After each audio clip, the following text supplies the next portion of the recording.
Dhammacakkappavattana Sutta. Sutta tentang pemutaran roda Dhamma. Namo tassa bhagavato arahato samma sambuddhassa. Namo tassa bhagavato arahato samma sambuddhassa.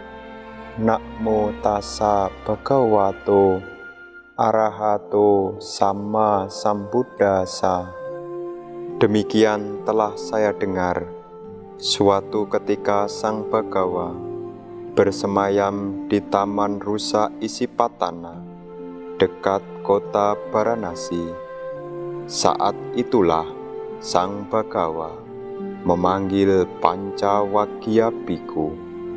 Para biku, ada dua hal ekstrim yang tidak patut dijalankan oleh mereka yang telah meninggalkan rumah sebagai petapa, yakni menuruti kesenangan hawa nafsu terhadap hal-hal yang menimbulkan hawa nafsu yang rendah, duniawi, yang dilakukan oleh mereka yang bodoh, yang tidak luhur dan tidak berfaedah, melakukan penyiksaan diri yang menyakitkan, yang tidak luhur dan tidak berfaedah.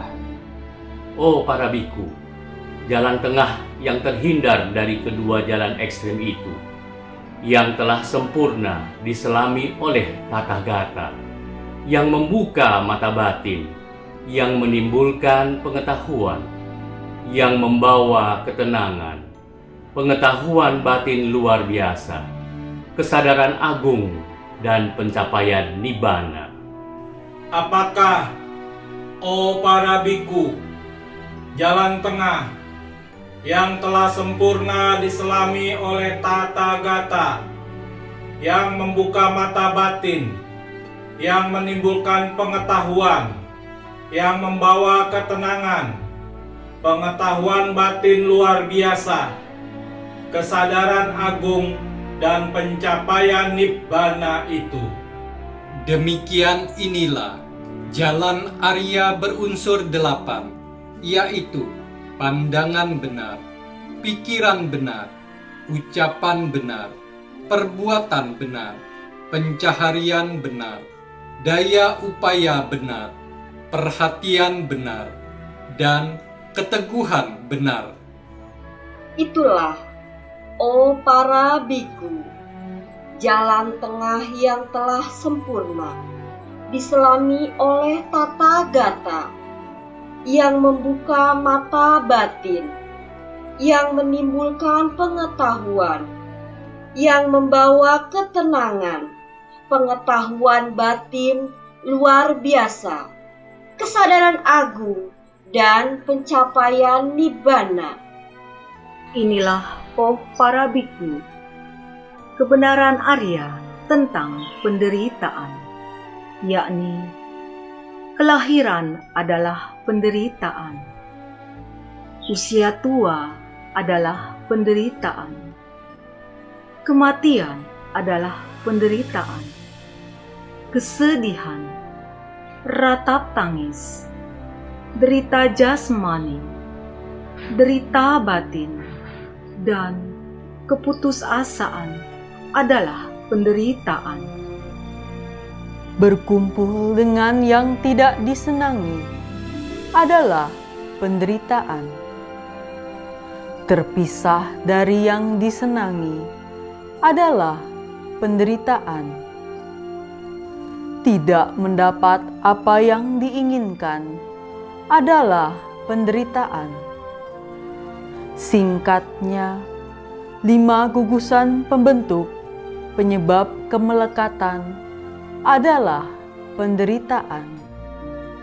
Inilah, oh para biku, kebenaran Arya tentang asal mula penderitaan, yakni kegandrungan inilah yang membuat kelahiran kembali, yang disertai dengan hawa nafsu dan kegemaran, yang menggemari objek di sana-sini, yakni kegandrungan terhadap nafsu indrawi, kegandrungan yang meliputi pandangan kekekalan, kegandrungan yang meliputi pandangan kemusnahan.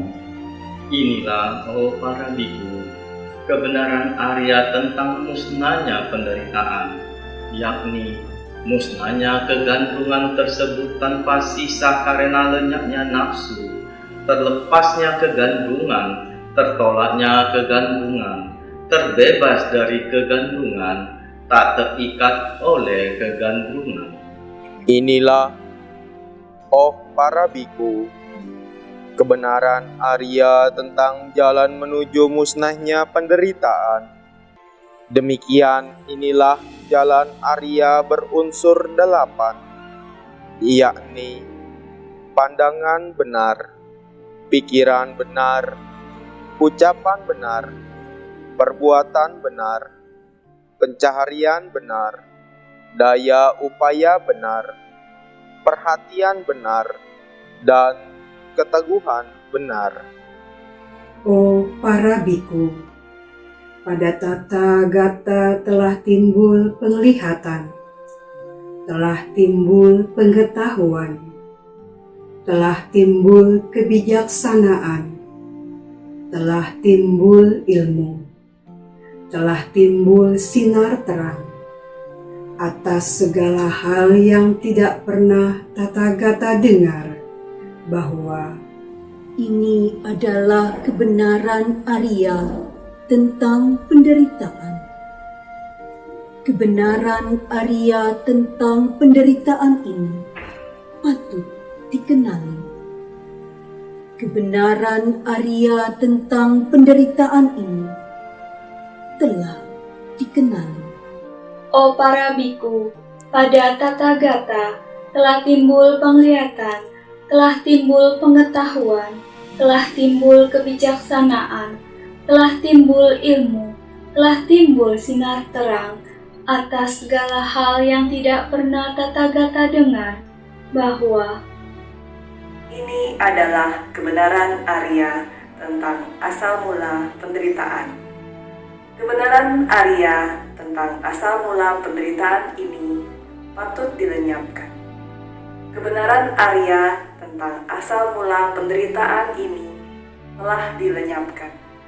Oh para biku, pada tata gata telah timbul penglihatan, telah timbul pengetahuan, telah timbul kebijaksanaan, telah timbul ilmu, telah timbul sinar terang atas segala hal yang tidak pernah tata gata dengar, bahwa ini adalah kebenaran Arya tentang musnahnya penderitaan. Kebenaran Arya tentang musnahnya penderitaan ini patut dicapai. Kebenaran Arya tentang musnahnya penderitaan ini telah dicapai. Oh para biku, pada tata gata telah timbul penglihatan, telah timbul pengetahuan, telah timbul kebijaksanaan, telah timbul ilmu, telah timbul sinar terang atas segala hal yang tidak pernah tata gata dengar, bahwa ini adalah kebenaran Arya tentang jalan menuju musnahnya penderitaan. Kebenaran Arya tentang jalan menuju musnahnya penderitaan ini patut dikembangkan. Kebenaran Arya tentang jalan menuju musnahnya penderitaan ini telah dikembangkan.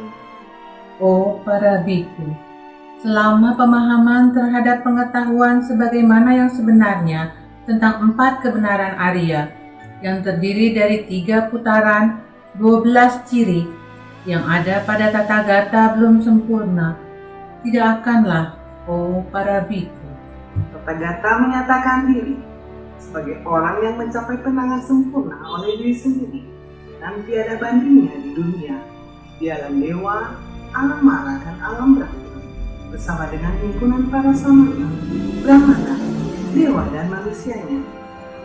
Akan tetapi, oh para biku, ketika pemahaman terhadap pengetahuan sebagaimana yang sebenarnya tentang 4 kebenaran Arya yang terdiri dari 3 putaran, 12 ciri yang ada pada Tathagata telah sempurna. Pada saat itulah, oh para biku, Tathagata menyatakan diri sebagai orang yang mencapai penerangan sempurna oleh diri sendiri. Nanti ada bandingnya di dunia, di alam dewa, alam mara, dan alam Brahma, bersama dengan himpunan para samana, Brahmana, dewa, dan manusianya. Timbullah dalam diri Tathagata pengetahuan dan pengertian bahwa tak tergoncangkan kebebasan batinku. Ini adalah kelahiran yang terakhir. Kini tidak ada tunimbal lahir lagi. Inilah sabda Sang Bhagawa. Para biku Pancawagya merasa puas dan bersukacita atas sabda Sang Bhagawa. Ketika sabda ini disampaikan, timbullah pada yang Arya kondanya, mata Dhamma, yang bersih tanpa noda, bahwa segala sesuatu yang muncul karena faktor pembentuk, semuanya itu wajar mengalami kemusnahan. Ketika roda Dhamma ini diputar oleh Sang Bhagawa, para dewa bumi berseru mengumandangkan suara. Itulah roda Dhamma nan tiada taranya telah diputar oleh Sang Bhagawa di Taman Rusa Isipatana dekat kota Varanasi, yang tak dapat dihentikan oleh para samana, Brahmana, dewa, mara, Brahma, atau siapapun di dunia.